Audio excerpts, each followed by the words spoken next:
No Brasil tem mais de 200 milhões de pessoas. Cara, é impossível que todo mundo pense igual. A gente já parte disso, né?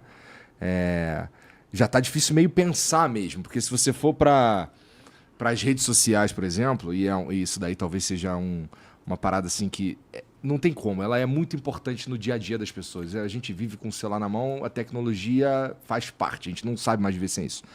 E aí você vai pro Twitter e tem a ver com uma parada que você falou agora há pouco também, que é o cara, você fala A e o cara não é que ele entende B, ele vai entender J. Sim. Sabe? Ele faz ele é freestyle a parada. Ele tem uma coisa na cabeça dele e ele vai enfiar aquilo que ele tá pensando no que você disse e fazer aquilo que você disse significar o que ele acha. E aí, meu irmão, a gente é uma histeria maluca essa porra, é um caos sinistro. Porque assim, ninguém chega num momento que ninguém sabe mais o que está acontecendo. Por exemplo, se a gente for falar de essa guerra que tá rolando, Hamas e Israel, para quem está aqui no Brasil é muito difícil a gente saber o que é fato, cara. Porque as informações elas chegam dos dois lados e você está muito longe, você não consegue ver de verdade. Os caras soltam um vídeo que é de um troço que aconteceu ano passado, mas você não tinha visto ainda porque ele não repercutiu e agora coloca em outro contexto. Então hoje a gente vive a informação hoje,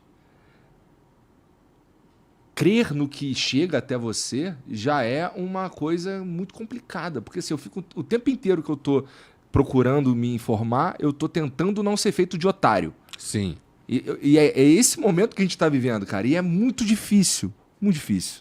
Eu acho que nesse momento que a gente está vivendo, que você descreveu, não tem muita saída disso daí.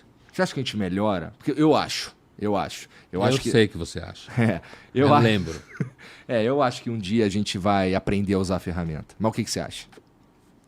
Eu não tenho toda essa certeza que a gente vai aprender a usar essa ferramenta, porque a escrita já está aí, circulando há muito tempo, e nem todo mundo aprendeu a usar bem a escrita, certo? Tem aí uns arredondando 3.500 anos, certo? Talvez daqui mais 3.500 anos mais gente aprenda a usar a escrita. Mas é evidente que de lá para cá, nos 3.500 anos, mais gente aprendeu a usar a escrita do que quando ela começou. Aliás, a primeira fonte que a gente tem de escrita na Mesopotâmia é uma espécie de livro caixa de um templo religioso, né? Tanto de cevada, tantos porcos, mas de um templo religioso, né? Ali para fazer sacrifícios animais, né? Como sempre se fazia, algumas religiões fazem até hoje. Então, Igor, eu acho que a gente ainda vai comer muita merda com esse cenário que você descreveu aí. Quer dizer, dificuldade de saber da onde vem a informação. E aí, quando começa o discurso, eu sou muito desconfiado disso, porque eu trabalho com a palavra pública, né? Como você. Quem trabalha com a palavra pública, que está na mídia, está na chuva. Tá.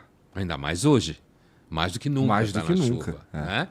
E então, essa possibilidade de você ser interpretado de todas as formas.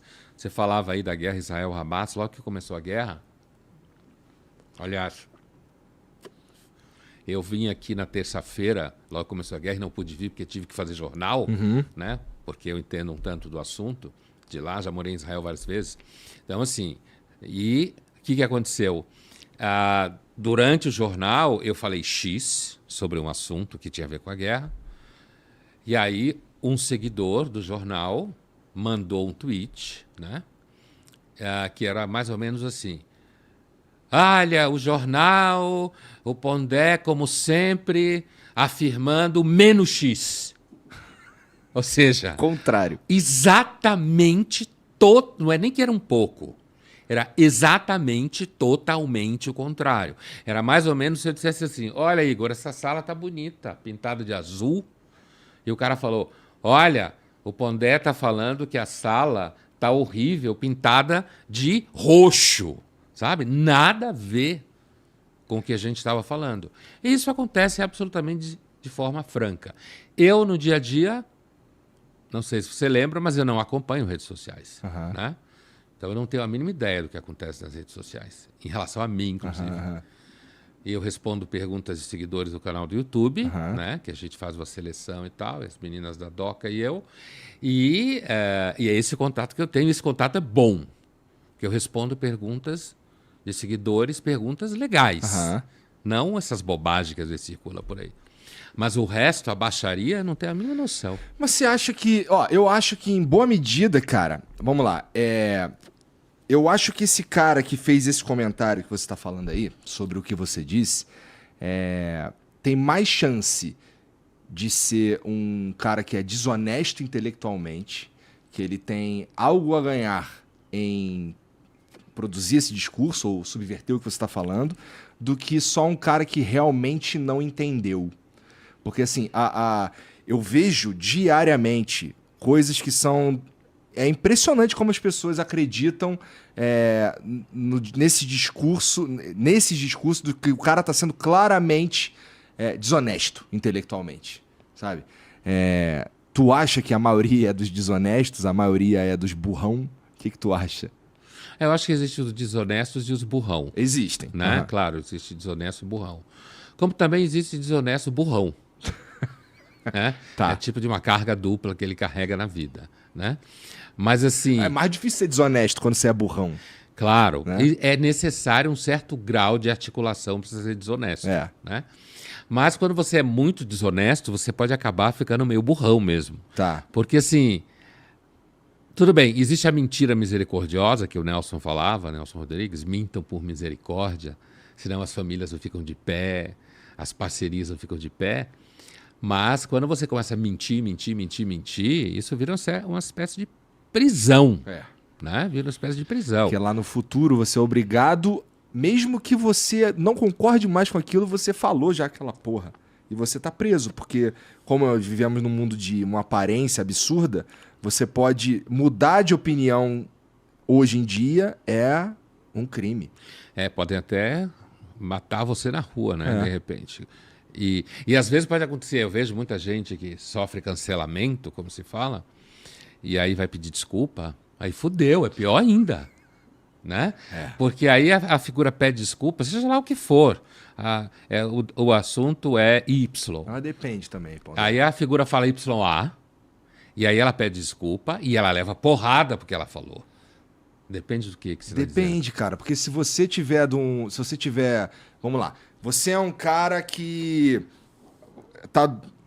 é reconhecido como do bonde dos canceladores, que talvez sejam a maioria hoje, e pelo menos nas redes sociais, dá pra dizer que tem uma galera ali que é bastante...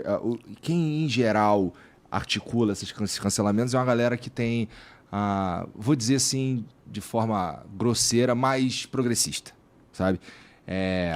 Provavelmente. Então, se você faz parte dessa galera e você falou uma besteira e você pede desculpa, isso daí os caras tendem a relevar, a dar uma maciada, a passar um pano, não sei o quê. Agora, se é o contrário, aí você tá fudido mesmo.